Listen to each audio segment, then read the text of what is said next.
Hi friends, स्वागत है आपका अपने YouTube channel the Vedic IQ में। और आज हम लोग पढ़ने वाले हैं क्लास 8 साइंस का चैप्टर नंबर 8। टॉपिक क्या है? Cell structure and functions. अगर चैनल पर पहली बार आए हो तो प्लीज़ लाइक और सब्सक्राइब कर लो, और ये वीडियो अपने फ्रेंड्स के साथ भी शेयर करना ताकि वो लोग भी पढ़ सकें, है ना।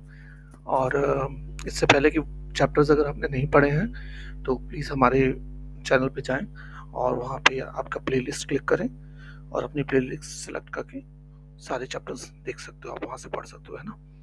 और ये सारे के सारे चैप्टर्स आपको फ्री में पढ़ाए जाएंगे, कभी भी आपसे कोई भी पैसा नहीं लिया जाएगा। आप जब चाहो तब पढ़ सकते हो यहाँ पे आके। ठीक है, चलो सेल के बारे में पढ़ना है। सेल क्या है? सबसे पहले तो हमें यही नहीं पता सेल होता क्या है। देखो, जैसे घर बनाने के लिए आपने कभी देखा होगा, आपके घर आसपास में कभी घर बनता हुआ देखा है आपने?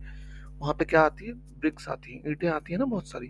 तो घर कैसे बनता है? ईंटों को जोड़ जोड़ के बनाता है। जोड़ने के लिए हम भले ही सीमेंट लेते हैं, सैंड लेते हैं, है ना। लेकिन बनता किससे? कोई भी घर आपका ब्रिक से बनता है ना। चाहे कितना ही बड़ा घर हो, चाहे कितना ही छोटा घर हो, उस वो सब के सब बनते हैं ब्रिक से। ठीक है, तो वैसे ही हर ऑर्गेनिज्म के, है ना, चाहे वो प्लांट हो, एनिमल हो, सबके जो बिल्डिंग ब्लॉक्स होता है वो क्या होता है? सेल होता है। ठीक, एकदम ब्रिक्स की तरह।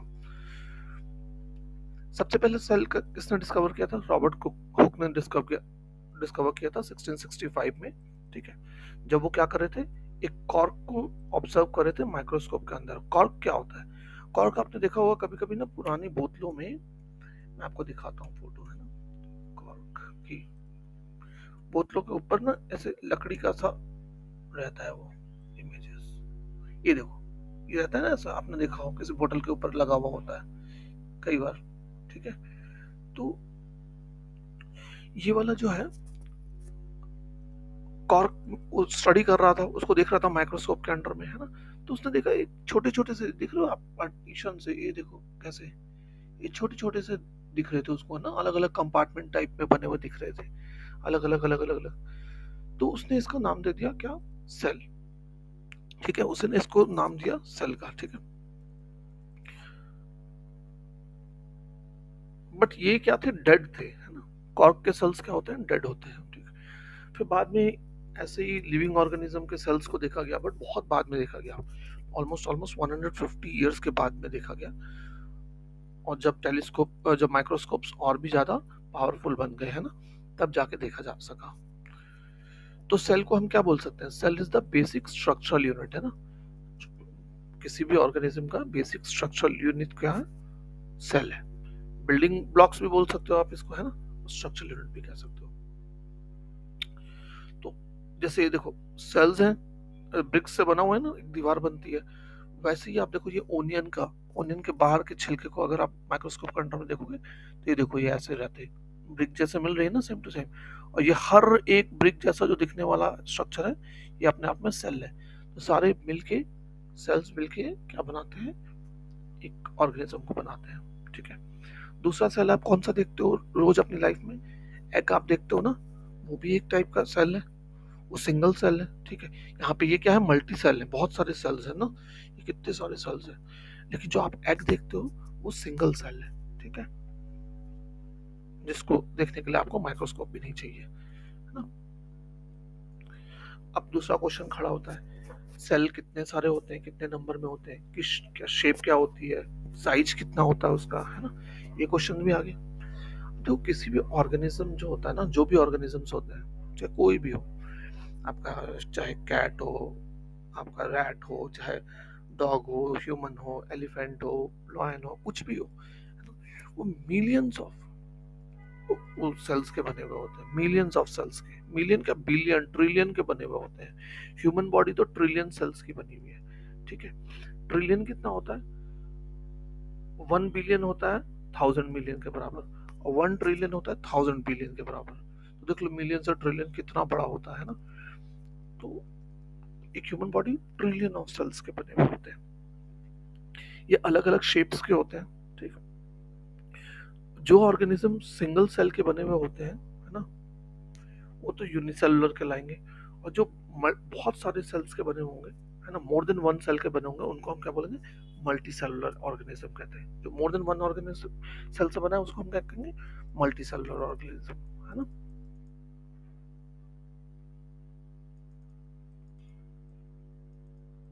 अच्छा, अब मान लो रैट में सेल कम है और एलिफेंट में सेल ज्यादा है, क्योंकि दोनों का साइज अलग अलग है ना, वो रैट छोटा है, एलिफेंट बड़ा है, तो क्या दोनों के सेल अलग अलग फंक्शंस परफॉर्म करते हैं? नहीं, दोनों के सेल्स सेम ही फंक्शन परफॉर्म करते हैं।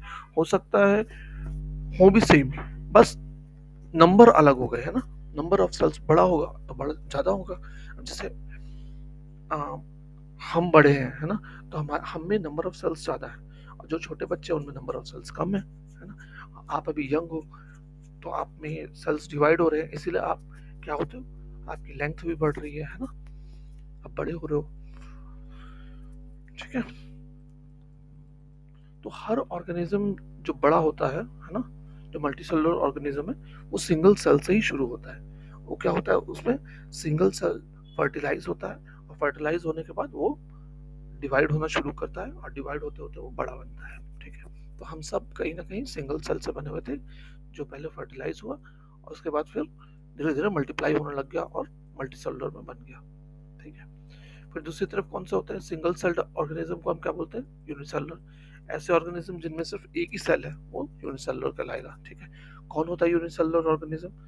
हाँ, जैसे अमीबा होता है। अमीबा आप देखो ऐसा होता है ना, कोई शेप नहीं होती इसकी, इरेगुलर शेप का होता है, ठीक है। और जो इसके पैर जैसे ये दिख रहे हैं ना, ये ऐसे आप कैसा ही बना दो आड़ा टेढ़ा, वो अमीबा बन जाएगा, ठीक है। तो ये जो बाहर के इसके लेग टाइप के हैं, इसको हम क्या बोलते हैं, आपका सूडोपेडिया बोला जाता है इसको, ठीक है। सूडोपेडिया, सूडो मतलब फॉल्स और पेडिया मतलब आपका फुट, ठीक है। इससे वो फूड को एक्वायर भी करता है, पकड़ता भी है और चलता भी है इसी से, ठीक है, दोनों काम करता है, ठीक। अब शेप ऑफ सेल कैसी होती है, शेप ऑफ सेल, तो सेल ना बहुत सारे शेप्स में आते हैं, ठीक है, बहुत सारी शेप्स है सेल की।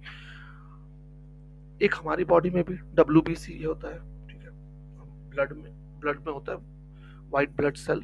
एक RBC होता है, रेड ब्लड सेल, आपने पढ़ा होगा छोटी क्लास में, है ना, 7 में या 6 में।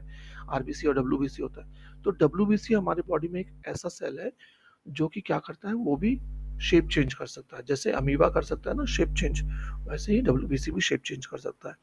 लेकिन WBC क्या है, एक सेल है ना, उसके नाम में ही लिखा हुआ है व्हाइट ब्लड सेल। लेकिन अमीबा क्या है, एक ऑर्गेनिज्म है, वो सेल नहीं है, वो यूनिसेलुलर ऑर्गेनिज्म है, ठीक है। वो अपने आप में एक ऑर्गेनिज्म है और इंडिपेंडेंट रह सकता है, जबकि WBC इंडिपेंडेंट नहीं रह सकता, ठीक। तो शेप क्या क्या होती है आपके सेल की?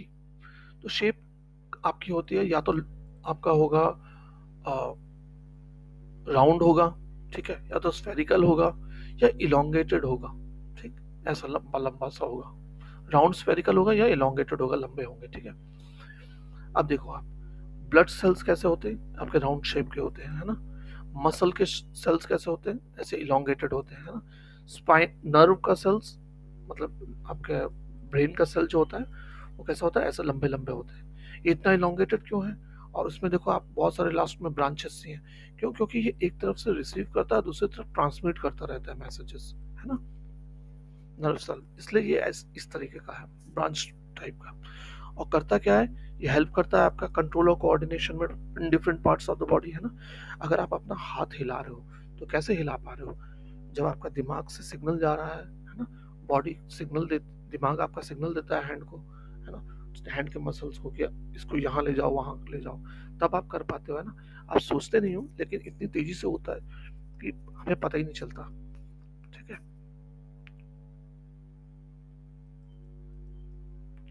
तो अब क्वेश्चन उठता है कि इनकी शेप्स कैसे डिसाइड होती है कि कैसी शेप होगी? तो इनकी शेप को डिसाइड करता है मेम्ब्रेन। ये देखो इनके बाहर में एक क्या है, लाइन सी है ना, देखो यहाँ पे, इनसे ज्यादा, इससे ज्यादा क्लियर होगा, ये देखो, ये हर किसी के बाहर आप देख रहे हो, ये सब बाउंड्री टाइप में बनी हुई है, इसको हम क्या बोलते हैं, मेम्ब्रेन बोलते हैं, ठीक है। यही हर सेल को क्या करता है, शेप देता है, डेफिनेट शेप देता है ना, कि उसकी शेप कैसी होगी, ठीक। बैक्टीरिया के सेल में एक और एडिशनल मेम्ब्रेन होती है। ये जो मेम्ब्रेन अभी हमने देखी, उसके बाहर भी एक मेम्ब्रेन होती है, उसको हम बोलते हैं सेल वॉल। ठीक, नॉर्मली सेल वॉल किस में होती है? आपके प्लांट्स में होती है, एनिमल्स में नहीं होती, लेकिन बैक्टीरिया में सेल वॉल होती है।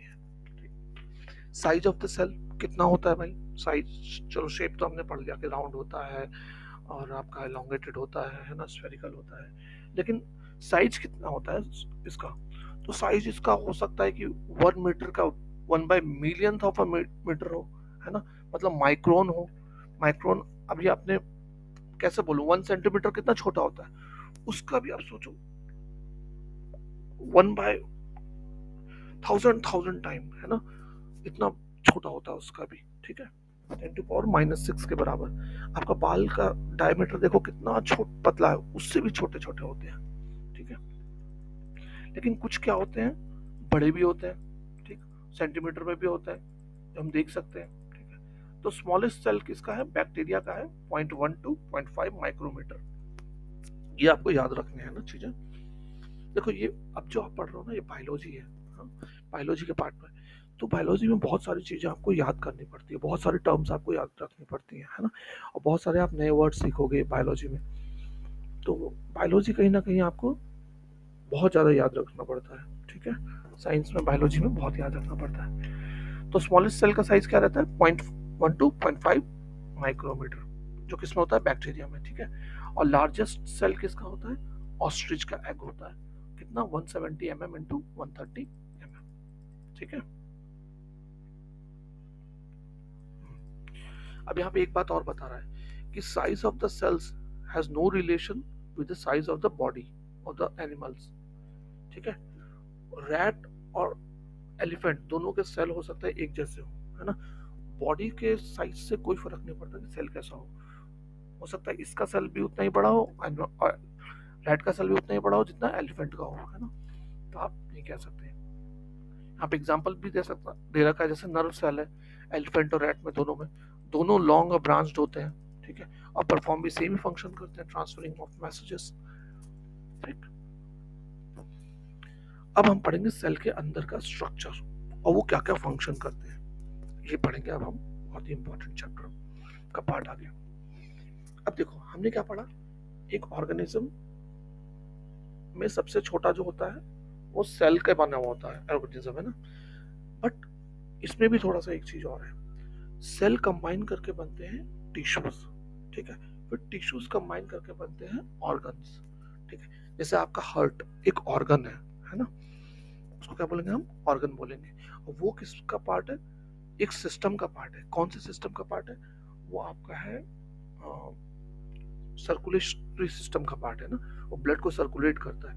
अब क्यों हम बोल रहे हैं सर्कुलेटरी सिस्टम का पार्ट है? क्योंकि देखो उसमें बहुत सारी और भी चीजें हैं, है ना, वेन्स हैं, है ना, आर्टरीज हैं, वॉल्व्स हैं हार्ट के ऊपर, तो बहुत सारे पार्ट्स और भी हैं सर्कुलेटरी सिस्टम में। तो उनमें से एक पार्ट है ऑर्गन कहलाता है ना। हार्ट एक ऑर्गन है। ऑर्गन किसका बना होता है? टिश्यू। और टिश्यू किसके बने होते हैं? सिमिलर सेल्स के। ठीक है, जो एक जैसा काम करते हैं। ठीक है ना, ये याद रखना आप। हाँ, क्या मैंने बोला? ऑर्गेनिजम्स, एक ऑर्गेनिज्म में बहुत सारे ऑर्गन होते हैं, है ना, और बहुत सारे सिस्टम भी होते हैं हमारे, जैसे हमारा डाइजेस्टिव सिस्टम है, हमारा रेस्पिरेटरी सिस्टम है ना, हमारा एक्सक्रीटरी सिस्टम है ना। तो हम कितने सारे सिस्टम हमारे में है, तो उस सिस्टम में बहुत सारे ऑर्गन होते हैं, है ना, जो मिलके एक सिस्टम बना रहे हैं। और वैसे ही ऑर्गन को कौन बनाता है? टिश्यू। और टिश्यू कौन बनाता है? Similar sales. ठीक, ये याद रखना आप। अब सेल के बारे में हम पढ़ते हैं, व्हाट इज सेल। सेल के पार्ट्स कौन कौन से हैं? तो सेल का सबसे पहला पार्ट होता है सेल मेम्ब्रेन। सेल मेम्ब्रेन कौन सा पार्ट होता है? जो सबसे आउटर पार्ट होता है ना, जो हमने पढ़ा है ना, ये जो हम देख रहे थे ना, ये देखो यहाँ वाले से, ये जो सबसे बाहर वाला है ना, बाउंड्री टाइप में, इसको हम क्या कहते हैं? Cell membrane. ठीक है, ये सेल मेम्ब्रेन कैसा होता है? सेल मेम्ब्रेन आपका पोरस होता है। ठीक है, इसमें कोई भी सब्सटेंस आ भी सकता है, जा भी सकता है।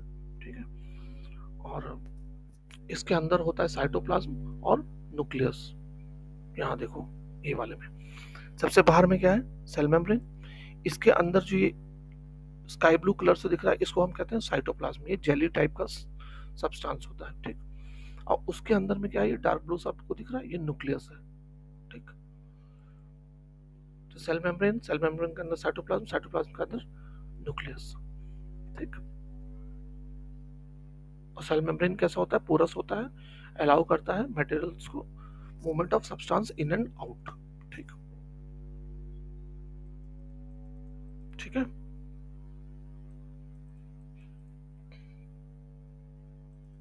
अब प्लांट्स में क्या होता है, ये जो सेल वॉल्स है, सेल मेम्ब्रेन है ना, इसके बाहर एक और लेयर होती है, ठीक है। एक और लेयर जो होती है उसको कहते हैं सेल वॉल। प्लांट्स में क्यों होती है, क्योंकि देखो उनको ना, प्लांट्स कहाँ रहते हैं, बाहर रहते हैं, तो वहाँ पे टेम्परेचर का वेरिएशन बहुत ज़्यादा होता है, स्पीड का वेरिएशन बहुत ज़्यादा होता है, एटमॉस्फेरिक मॉइस्चर का वेरिएशन बहुत ज़्यादा होता है। तो प्लांट तो एक जगह से दूसरी जगह जा नहीं सकता ना अपने आप को बचाने के लिए, है ना। अगर हमें गर्मी लगी तो हम अंदर आ जाएंगे घर के अंदर, है ना, अपने आप को बचाने के लिए हीट से। लेकिन प्लांट को तो वहीं खड़ा रहना पड़ता है, तो इस चलते अपने प्रोटेक्शन के लिए वो एक एक्स्ट्रा एक और मेम्ब्रेन रखता है बाहर, ठीक है। वो काफी थिक होती है, ठीक। साइटोप्लाज्म, ये जो जेली जैसा स्ट्रक्चर है ना, कौन सा, ये स्काई ब्लू कलर का, ये किसके अंदर है, सेल वॉल के अंदर है। अब इसमें क्या होता है, बहुत सारे छोटे छोटे ऑर्गेनेल्स होते हैं, देख रहे हो डॉट डॉट, बहुत सारे ऑर्गेनेल होते हैं, जैसे माइटोकॉन्ड्रिया, गोल्गी बॉडी, राइबोसोम्स। अब इनके अलग अलग फंक्शंस हैं, वो आप पढ़ोगे आप बड़ी क्लास में, ठीक है। तो आपको सिर्फ इतना जानना है कि साइटोप्लाज्म न्यूक्लियर मेम्ब्रेन के अंदर होता है और न्यूक्लियस के बाहर होता है, और इसमें बहुत सारे छोटे छोटे ऑर्गेनेल्स होते हैं, सेल ऑर्गेनेल्स होते हैं, ठीक है। न्यूक्लियस, अब न्यूक्लियस देखो सबसे अंदर में spherical colour, spherical type shape है इसकी, है ना। अब ये इसके भी बाहर में आप देख लो एक मेम्ब्रेन है ना, इसको क्या बोलते हैं हम, न्यूक्लियर मेम्ब्रेन बोलते हैं। न्यूक्लियस की मेम्ब्रेन को बोलेंगे न्यूक्लियर मेम्ब्रेन, है ना। ये भी पोरस होती है, इसमें मटेरियल इन आउट आ जा सकता है, ठीक। और इसके अंदर, न्यूक्लियस के अंदर क्या होता है, न्यूक्लियोलस होता है, ठीक है।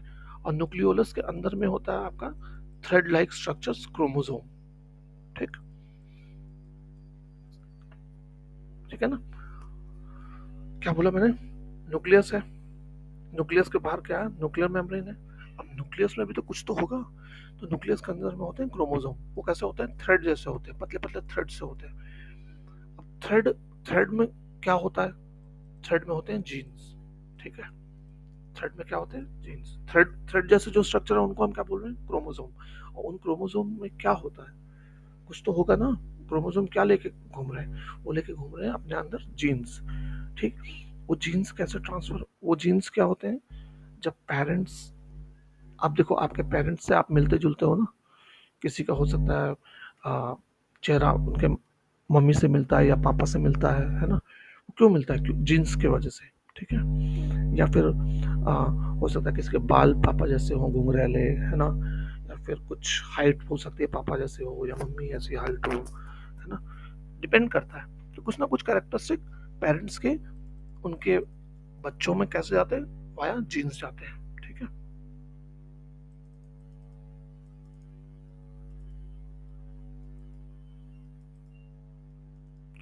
और न्यूक्लियस और क्या काम करता है भाई, एक तो न्यूक्लियस में आपका ये मटेरियल है, जीन्स है, इसीलिए इसको बोलते हैं क्या, हम जीनेटिक मटेरियल भी बोलते हैं, ठीक है। जेनेटिक मटेरियल कहाँ है, जीन से जेनेटिक मटेरियल है ना, कहाँ रहता है, न्यूक्लियस में रहता है। फिर से बताऊं आपको, न्यूक्लियस में क्या है, न्यूक्लियस में थ्रेड लाइक स्ट्रक्चर है जिसको हम बोलते हैं क्रोमोसोम। और क्रोमोसोम में होता है आपका जीन्स, जो कि पेरेंट्स ट्रांसफर करते हैं अपने ऑफस्प्रिंग्स में, बच्चों में, है ना। और इसके साथ साथ न्यूक्लियस क्या करता है, कंट्रोल करता है एक्टिविटी ऑफ द सेल। इस पूरे सेल की जो है एक्टिविटी को भी वही कंट्रोल करता है, कि फॉर एग्जांपल उसके अंदर क्या आएगा, क्या बाहर जाएगा, वो सारा का सारा सेल ही कंट्रोल करता है, ठीक।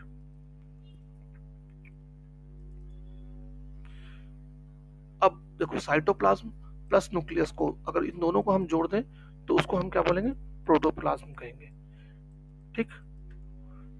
प्रोटोप्लाज्म को क्या बोलते हैं हम, living substance of the cell भी बोलते हैं, ठीक है ना। जो भी सेल मेम्ब्रेन के अंदर में है पूरा का पूरा स्ट्रक्चर, उसको हम प्रोटोप्लाज्म बोलेंगे, ठीक है। मैं एक बार फिर से समझाता हूँ, यह है ह्यूमन सेल, ह्यूमन का कोई भी सेल हो सकता है, ठीक है। उसमें सबसे बाहर होता है सेल मेम्ब्रेन। सेल मेम्ब्रेन के अंदर जेली लाइक सब्सटेंस होता है जो कि कहलाता है साइटोप्लाज्म। साइटोप्लाज्म में बहुत सारे ऑर्गेनेल्स होते हैं, जैसे माइटोकॉन्ड्रिया, गोल्गी बॉडी, राइबोसोम, है ना, वैक्यूल्स वगैरह, बहुत कुछ होता है। फिर उसके अंदर होता है न्यूक्लियस। न्यूक्लियस साइटोप्लाज्म से कैसे सेपरेटेड रहता है? न्यूक्लियर मेम्ब्रेन से। न्यूक्लियस के अंदर क्या हो रहता है? न्यूक्लियस के अंदर रहता है thread like substance, chromosome. Chromosome में होते हैं जीन्स, और जीन्स जो कि पेरेंट्स ट्रांसफर करते हैं अपने ऑफस्प्रिंग्स को, चाइल्ड को, है? और साथ में न्यूक्लियस का फंक्शन क्या होता है? Nucleus regulates the function of the cell. ठीक, पूरा क्लियर हो गया होगा आपको? अब देखो, सेल दो टाइप के होते हैं, प्रोकैरियोटिक और यूकैरियोटिक। प्रोकैरियोटिक सेल्स वो होते हैं जहां पे सेल मेम्ब्रेन नहीं हो, ठीक है, there is no cell membrane, तो वो क्या कहलाएगा? Prokaryotic cell. The cells having nuclear material without nuclear membrane. जब न्यूक्लियर मेम्ब्रेन ही नहीं होता ना, ठीक है, सिर्फ न्यूक्लियस हो, तो वो कहलाएंगे प्रोकैरियोटिक सेल, और जिनमें न्यूक्लियर मेम्ब्रेन होगा वो कहलाएगा यूकैरियोटिक सेल। तो किसमें कौन होते हैं प्रोकैरियोटिक सेल्स? दो एग्जांपल है बस आपको याद रखना है, बैक्टीरिया और blue green algae. Bacteria and blue green algae, इन दोनों के अलावा सारे के सारे दुनिया में जितने भी सेल हैं वो यूकैरियोटिक है। ठीक है, प्रोकैरियोटिक खाली दो हैं, बैक्टीरिया और ब्लू ग्रीन अलगी। ठीक, अब देखो, इसके अलावा ना एक चीज और होता है, वैक्यूल होता है। ठीक है, वो क्या होता है? एक, जब आप माइक्रोस्कोप से देखोगे तो आप देखोगे ना कि एक ब्लैंक लुकिंग स्ट्रक्चर पाया जाएगा साइटोप्लाज्म में। ठीक है, ब्लैंक सा होगा, खाली सा, एक होल एयर बबल सा दिखेगा आपको। ठीक है, वो वैक्यूल कहलाता है। वो क्या होता है? आपका प्लांट्स में बड़ा होता है, एनिमल्स में छोटा होता है। उसका फंक्शन वंक्शन क्या है वो आप बड़ी क्लासेस में पढ़ोगे। ठीक है, तो ब्लैंक लुकिंग स्ट्रक्चर होता है साइटोप्लाज्म में, उसको हम क्या कहते हैं? वैक्यूल। प्लांट्स में बड़ा होता है, एनिमल्स में छोटा होता है, बस आपने इतना ही पढ़ना है। ठीक है, अगली चीज आती है प्लास्टिड्स। प्लास्टिड्स क्या होता है? कलर्ड सब्सटेंस होता है, प्रेजेंट होता है आपका किसमें?